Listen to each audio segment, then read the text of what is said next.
Bienvenue à toutes et à tous sur Sika TV et merci de nous retrouver dans ce nouveau numéro du Journal de l'économie. Le sommaire, c'est tout de suite. Au sommaire de cette édition, les résultats de l'étude de Havas Horizon sur le financement de la croissance en Afrique. 5 secteurs porteurs ont été identifiés.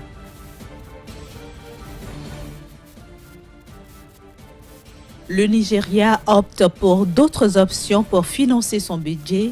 Le pays a renoncé à l'endettement.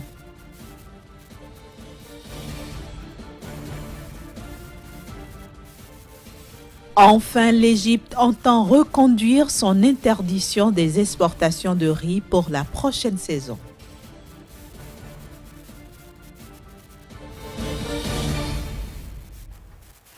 Le groupe de conseil Havas Horizon a rendu public les résultats de son étude sur le financement de la croissance africaine. Cette étude dévoile notamment les secteurs les plus prometteurs sur le continent noir d'ici à 2022. L'énergie, un secteur qui attise toutes les envies en Afrique. Identifié comme étant le premier axe central des priorités pour l'avenir du continent noir, ce secteur mobilise à lui seul son 13% des investisseurs, selon la dernière étude du groupe de conseil Havas Horizon. Il est suivi du secteur agricole qui bénéficie d'un réel sursaut d'intérêt et constitue le deuxième choix des investisseurs avec 65% des suffrages. Viennent ensuite les services financiers et la grande distribution. Ces deux secteurs qui ont connu une forte progression ces dernières années occupent respectivement la 3e et la 4e place. Ils sont portés par les nouvelles technologies innovantes visant la facilitation des transferts de fonds d'une part et la croissance d'une classe moyenne de consommateurs disposés à consommer davantage d'autre part. Dernier secteur porteur identifié par Havas Horizon, celui des transports et logistiques qui devrait consolider l'indépendance des économies africaines vis-à-vis des importations et des marchés extérieurs. Enfin, Havas Horizon indique qu'à l'horizon 2022, le Kenya, la Côte d'Ivoire, l'Éthiopie, le Nigeria et le Sénégal sont les pays les plus dynamiques et propices pour les investisseurs en Afrique.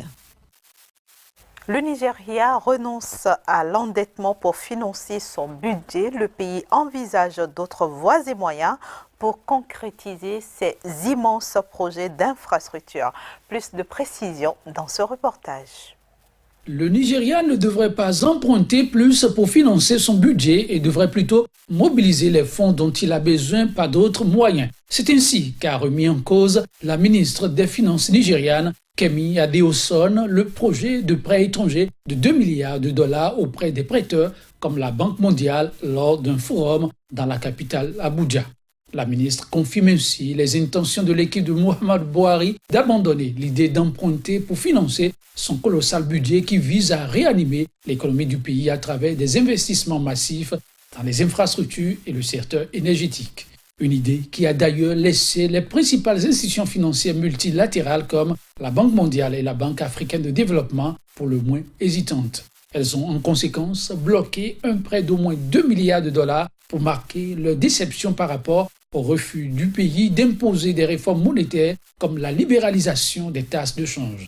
En mai dernier, l'exécutif avait déclaré que son besoin pour boucler son budget 2017 se situait autour de 7,5 milliards de dollars, dont 3,5 milliards de dollars proviendraient des marchés financiers. Une croissance en très légère hausse en 2017 en Namibie, c'est ce qui ressort des projections de la Banque centrale de ce pays. Cette banque prédit par ailleurs que l'économie namibienne se portera bien mieux en 2018. La croissance économique devrait atteindre cette année 2,1% en Namibie, soit une amélioration de 0,2 points de pourcentage par rapport à 2016. C'est ce que révèle la Banque centrale namibienne dans son nouveau rapport sur les perspectives économiques du pays. Cette légère embellie sera portée par l'amélioration annoncée dans les secteurs agricoles, miniers, électriques et hydrauliques. Par ailleurs, l'expansion dans le secteur minier d'uranium devrait stimuler à moyen terme la croissance de l'économie namibienne en 2018. Année au cours de laquelle la croissance économique devrait atteindre 3,8% en Namibie selon la Banque centrale. Direction maintenant le Togo qui se mobilise pour prendre part à la prochaine réunion des experts de l'OMC qui aura lieu fin octobre à Genève. C'est à travers la Chambre de commerce et d'industrie qui a initié à juste titre une rencontre sur la nouvelle politique commerciale qui sera bientôt en vigueur dans le monde. Bientôt, une nouvelle politique commerciale sur le plan international, en prélude à la réunion des experts de l'Organisation mondiale du commerce prévue pour se pencher sur les résolutions du 25 au 27 octobre prochain à Genève. La Chambre du commerce et d'industrie du Togo a relu le document du rapport à y présenter. Toutes les composantes du développement économique du pays sont associées. Cette rencontre des acteurs du commerce et de l'économie au Togo à la CCIT est une exigence des missions conjointes de l'OMC et de l'UEMOA afin de permettre au pays de présenter un document cohérent. L'examen de politique commerciale permet à un pays de présenter ses pratiques, ses politiques commerciales, ce que le pays fait en matière de gestion de l'environnement, en matière de création d'entreprises, en matière de fiscalité.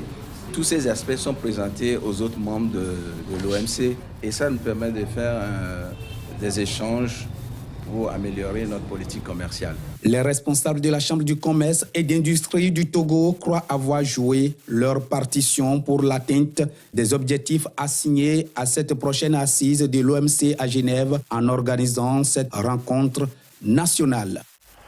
La levée des mesures d'austérité touchant les exportations du riz en Égypte n'a toujours pas un écho favorable auprès des autorités de ce pays.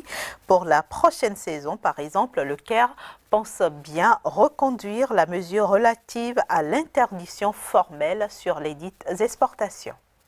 L'interdiction imposée par l'exécutif égyptien sur les exportations de riz sera maintenue durant la prochaine saison agricole. L'annonce est du ministère de l'Approvisionnement. En vigueur depuis le 10 août dernier, cette restriction commerciale qui vise aussi bien les brisures de riz que le riz blanc a pour objectif, en croire les autorités, d'assurer la disponibilité de la céréale afin de répondre notamment aux besoins du programme de subvention alimentaire de l'exécutif. Le gouvernement entend répondre aux besoins des consommateurs et constituer des réserves stratégiques en riz local. La logique du marché permettra de déterminer le prix plancher garanti aux producteurs, rapporte Reuters, qui cite un communiqué du dit ministère. D'après le département américain de l'agriculture USDA, cette mesure a permis au pays de faire passer les exportations de riz de 200 000 tonnes entre 2015 et 2016 à 50 000 tonnes entre 2016 et 2017 et d'enregistrer un stock de 2 millions de tonnes de la céréale au terme de cette dernière saison. Selon USDA, pour l'année 2016, l'Égypte a pu produire 7,39 millions de tonnes de riz. Intéressons-nous maintenant à l'économie ghanéenne qui est forte malgré un endettement élevé. Nous en parlons tout de suite avec notre invité. Notre invité à qui je souhaite la bienvenue, c'est Casimir Kouidjo, le directeur de publication de la Nouvelle Économie paraissant à Cotonou, au Bénin. Bienvenue donc Casimir Kouidjo. Bonjour Inès. Alors, qu'est-ce qui justifie les embellies remarquables de l'économie du Ghana, malgré son taux d'endettement qui reste quand même un peu élevé? Il faut dire que le Ghana n'a pas connu la situation qu'a connu certains pays comme le Nigeria, comme la Guinée équatoriale, l'Afrique du Sud et bien d'autres suite donc aux difficultés sur le plan international liées donc au bruit du pétrole. Le Ghana s'est affiché donc comme ce pays où la situation a été vite maîtrisée par un soupape qu'on peut appeler aujourd'hui le secteur agricole. Ces embellies ont été remarquées donc depuis 2015 2015 où le pays a quand même affiché de très belles intentions sur le plan de la gouvernance, notamment au niveau de la politique de rigueur monétaire, où le Ghana a affiché des réformes, a donc entamé des réformes qui ont porté leurs fruits. Il faut également dire que la monnaie locale a permis donc à l'économie de reprendre donc du souffle après cette crise-là. Il faut aussi ajouter que le secteur de l'énergie et du gaz ont repris. Tout ceci a fait qu'aujourd'hui le Ghana affiche une très belle performance. En tout cas, depuis 2006, on affiche un taux de croissance de l'ordre donc de 6,5% pour ce pays-là. Et pour 2018, déjà, on annonce un taux de croissance de plus de 7,5%. C'est quand même un exemple au niveau de la sous-région, notamment au niveau de la CEDEAO. Nombre de pays aujourd'hui ont des difficultés pour s'en sortir. Pourtant, Casimir Kouédio, le Ghana n'est pas encore sorti de l'auberge. Hein. On annonce quand même quelques difficultés qui pourraient menacer ses performances. Bien sûr, Inès, il faut déjà le dire, la politique, si la politique des réformes a porté leurs fruits, c'est que forcément le Ghana n'a pas su encore gagner le pari donc, de la bonne gouvernance. Il va falloir que l'État ghanéen, surtout le gouvernement, puisse donc poursuivre ces réformes-là. L'autre chose qu'il faut noter au niveau donc, du pays, c'est cette histoire d'urbanisation qui aujourd'hui est en train de gagner du terrain.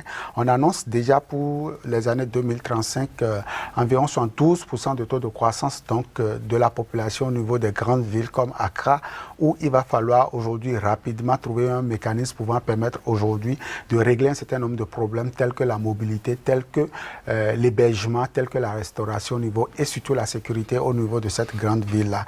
Et donc, ces facteurs pourraient d'ici à là nuire un tout petit peu au taux de croissance qui s'affiche d'année en année comme une véritable performance du pays. Alors, Casimir Kouédio, comment est-ce que vous voyez le Ghana de demain? Le Ghana de demain, c'est ce pays-là où il fera bon vivre. En tout cas, au niveau donc, de l'Afrique de l'Ouest, où il fera bon vivre, où déjà le tourisme est déjà un secteur qui est en train donc, de gagner le pari sur le plan africain, où également l'énergie serait disponible, où le pétrole est bien vendu, où le gaz aussi est disponible à abondance, où les investisseurs quand même sont intéressés. On annonce déjà que le Ghana est donc ce pays qui fera rêver beaucoup d'investisseurs, en tout cas européens, américains et asiatiques. Et donc le Ghana aujourd'hui est en train de travailler. Je crois que cette belle performance doit inciter beaucoup donc, de dirigeants africains, notamment ces pays voisins qui l'entourent et aussi ces pays frères comme le Bénin. Pourquoi pas comme le Niger qui aussi envisage certainement avoir cette performance économique. Vous avez cité des investisseurs potentiels, Casimir Kouédio, mais je ne vous ai pas entendu citer des Africains. Hein? Bien sûr. Les Africains peuvent bien aller investir au Ghana. Pourquoi pas? Le Maroc aujourd'hui est en train donc de descendre au niveau de l'Afrique de l'Ouest et je crois que le Maroc se situe en bonne position comme investisseur, comme fournisseur, mais aussi comme client d'un pays comme le Ghana. D'ailleurs, le roi chérifin a déjà mené des démarches au niveau donc de la Côte d'Ivoire. Et je ne crois pas savoir qu'un pays comme le Ghana ne puisse pas intéresser. On annonce la reprise donc, du gazoduc qui partira donc, de ce pays-là, je veux parler du Ghana, et qui va rallier donc, Marrakech et Rabat. Très prochainement, un vaste projet de plusieurs milliards donc, de francs CFA. Et je crois qu'en dehors du Maroc, il y a des pays comme l'Égypte, je l'ai dit tantôt, l'Algérie, qui certainement viendront poser leurs valises pour voir un peu ce qui se fait. Ce qu'il faut déplorer ici, c'est que des pays comme le Bénin, comme le Togo, ne voient pas ces embellis-là, ne voient pas ces opportunités avec un pays comme le Ghana, comme le Nigeria. Et donc, il va falloir que les dirigeants puissent jouer sur ce tableau. Ce n'est pas trop tard, de toute façon, Casimir Kouédio. Ce sera tout pour aujourd'hui. On va se donner rendez-vous demain dans un nouveau numéro du Journal de l'économie. Toujours avec le même plaisir. Chers amis téléspectateurs, voilà, nous sommes à la fin. Merci à vous de nous avoir suivis et à demain.